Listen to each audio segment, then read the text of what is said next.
के सम्मान में, निसाब मैदान में, नारी के सम्मान में, निसाब मैदान में, नारी के सम्मान में, निसाब मैदान में, दलितों के सम्मान में, निसाब मैदान में, दलितों के सम्मान में, निसाब मैदान में। बहन निशा तौर से तुम संघर्ष करो, हम तुम्हारे साथ हैं, बहन निशा तौर से तुम संघर्ष करो, हम तुम्हारे साथ हैं। अभी तो एक लड़ाई है, अभी तो एक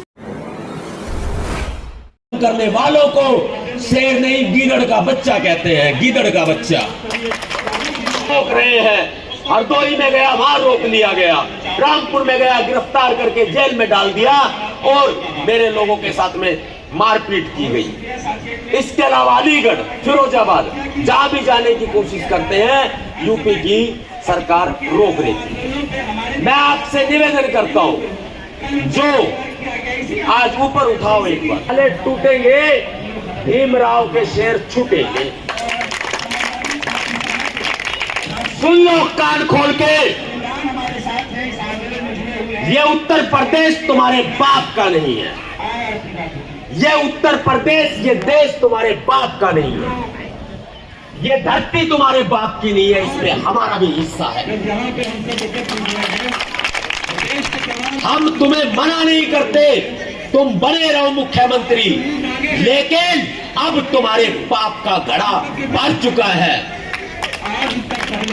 अब ये फूटने को आ गया है और इसे एक महिला फोड़ेगी, एक महिला फोड़ेगी। यूपी में वो कोई भी महिला हो सकती है,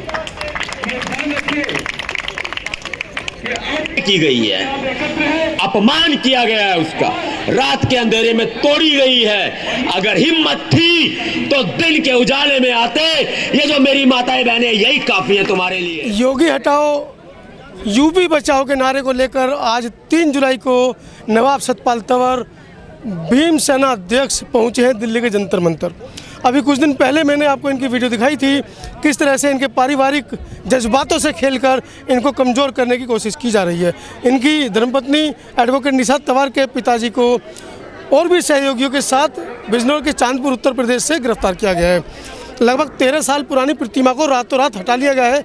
वो वीडियो भी आप साथ में चलती हुई देख रहे हैं। सतपाल तंवर, क्यों गए थे आप वहाँ पर जब आपको पता था इस तरह का मामला चल रहा है? आप जहाँ जाते हैं इस तरह की अराजकता फैल जाती है। भाई मैं वहाँ पर फूल चढ़ाने के लिए गया था, मुझे नहीं पता था क्या मामला चल रहा है और क्या नहीं चल रहा है। मैं वहाँ पर बाबा साहब अम्बेडकर जी की प्रतिमा पर फूल चढ़ाने गया था। आप बताओ, हम अपने भगवान की प्रतिमा पर फूल चढ़ाना कोई अपराध है क्या? नहीं, लेकिन आपको चांदपुर पुलिस ने, बिजनौर पुलिस ने आगाह किया था कि आप वहाँ पर जाएंगे तो वहाँ पर माहौल ख़राब होगा। मुझे कोई लेटर नहीं दिया, मुझे कोई फ़ोन नहीं किया। पुलिस को तो क्या कहूँ मैं, योगी जी की गुलाम बन गई है, उसमें भी हमारे अपने ही लोग हैं। तो उसमें ऐसा क्या हुआ जब आप, उसमें ऐसा क्या हुआ जब आप वहाँ पहुँचे तो आपको प्रतिमा पर पुष्पांजलि क्यों नहीं करने दिया गया? लाठीचार्ज करने की क्यों जरूरत पड़ी पुलिस को? देखो, सबसे पहले तो ये कि मैं यूपी के योगी आदित्यनाथ जी को चुनौती देता हूँ खुली कि भाई कोई भी कॉल रिकॉर्ड दिखा दे कि भाई उन्होंने मुझे फ़ोन करके आगाह किया हो, या कोई भी लेटर दिखा दे। फिर दूसरी बात आ जाती है क्या कि जब मैं वहाँ पर पहुँचा हूँ तो इन्होंने मुझे जबरन बलपूर्वक रोक दिया और मुझे रोक करके बोले कि आप यहाँ नहीं जाओगे, कारण आप शांति भंग करने आए हो। मैंने कहा जी फूल चढ़ाना, फूल नहीं चढ़ाने देंगे, फूल नहीं चढ़ाने देंगे। उन्होंने साफ कहा, उन्होंने ये नहीं कहा कोई मामला चल रहा है, कुछ हो रहा है, नहीं करा। उन्होंने कहा कि फूल नहीं चढ़ाने देंगे, वीडियो है, सबूत है। मतलब फूल चढ़ाने देते तो आराम से फूल चढ़ाते, आप नमन करते आ जाते। आंदोलन तो था ही नहीं, कोई मेरी वीडियो में बता दे, कोई मेरे बयान में बता दे कि मैंने आंदोलन का कोई आह्वान किया हो। मैंने तो सिर्फ कहा है कि भाई आप फूल चढ़ाने दो मुझे। वो मैं फिर भी उनकी बात मान गया और उनकी बात मान करके मैं वापस वहाँ से हो गया। मेरे जाने के बाद इन्होंने लोगों के धरपकड़ अभियान शुरू कर दिए। इन्होंने तो हालात ख़राब कर दिए वहाँ पर। आपकी वजह से 100 से ज़्यादा लोगों पर मुकदमे दर्ज हो गए हैं। मेरी आपको कारण मानते नहीं मानते? नहीं, देखो ऐसा है, मैं अपने आप को कारण क्या मानूं जब मेरी वजह से समाज के 100 लोगों पर मुकदमे दर्ज हो गए। आप ये कह रहे हो अगर मैं नहीं जाऊंगा कहीं भी, अब तो ये मुकदमे को से रोकने की कोशिश कर रहे हैं, अगर मैं कहीं नहीं जाऊंगा तो ये घरों में कैद करके मार देंगे। भाई मैं जा रहा हूं तो ये मुकदमों से डरा रहे हैं मुझे। मेरी जनता को डरा रहे हैं, मेरे लोगों को, मेरे समाज को डरा रहे हैं। लेकिन मेरा समाज इतना मजबूत है, ये 100 लोगों क्या 500 पर कर दे तो भी डरने वाला नहीं मेरा समाज। तो अच्छा, ऐसी क्या वजह हुई? रात को हमने वो वीडियोस देखी हैं, बाबा साहब के प्रतिमा के आसपास लोगों को आने से रोका गया, रात में वो मार पिटाई कर रहे हैं, धमकी दे रहे हैं, फिर कपड़ा ढका है, प्रतिमा को नीचे से काटा गया है, फिर ले गए उसको उठा के, काट के लेके गए हैं, तोड़ के बुरे तरीके से। ये नहीं कि हटाया है, हाँ बहुत बुरे तरीके से तोड़ा है, बहुत बड़ा अपराध किया है। बाबा साहब अंबेडकर जी से नफरत करते हैं योगी सरकार, तब इन्होंने ऐसा किया है। लेकिन अब मैंने तो बता दिया है भाई, निशा तंवर एडवोकेट ने बता दिया है, योगी हटाओ यूपी बचाओ। मैं तो सीधा कहता हूँ योगी बचाओ यूपी बचाओ। योगी भाग के जाएंगे क्या? वो तो दूसरी बार पुनः मुख्यमंत्री बनने की नहीं, ऐसे कैसे मुख्यमंत्री बनने देंगे हम उनको? बनने नहीं देंगे हम लोग। अभी नहीं, अब ना उनको तैयारी कर लेनी चाहिए मठ में मंदिर में जाने की, उनको तैयारी कर लेनी चाहिए। क्योंकि यूपी में जो गुंडा राज, जो बुलडोजर राज चल रहा है, बुलडोजर राज को हटाएंगे और संविधान का राज लाएंगे। मोदी जी तीसरी बार प्रधानमंत्री बन गए भाई, योगी जी को कैसे भगाओगे? आपकी जनता आपके साथ नहीं है। बहन जी का हर्ष आपने देख लिया, यूपी के अंदर 0 सीट नहीं है, उनको नहीं बोलने दिया जा रहा बिल्कुल भी। सीबीआई का डर दिखा रखा है, बेचारे वो इतने परेशान है, मेरी बड़ी बहन इतनी दुखी है, इतनी परेशान है कि वो बोल नहीं पा रही है। जब लालू प्रसाद यादव को जेल में डाल दिया, पूरा उनका बुढ़ापा काट दिया उसमें। हरियाणा के पूर्व मुख्यमंत्री ओम प्रकाश चौटाला जी को जेल में डाल दिया। अब हेमंत सोरेन तो मुख्यमंत्री पद पे थे, उसको जेल में डाल दिया।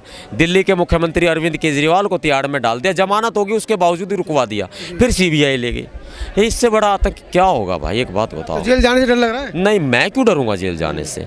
मुझे नहीं डर। अगला नंबर आपका है? मैं तो, हाँ हो सकता है भाई, ये तो अब तो जेल भेजेंगे तो ये आरोप आपने लगाए एनकाउंटर के? हाँ बिल्कुल मार देंगे भाई, ये मुझे छोड़ेंगे नहीं। मैं तो बचता घूम रहा हूँ, डर नहीं रहा हूँ, लेकिन मुझे अपने समाज की चिंता है कि मेरे बाद समाज का क्या होगा। सब लोग तो राजनीति कर लेंगे भाई, हाँ मैं समाज सेवा सच्चे दिल से कर रहा हूँ।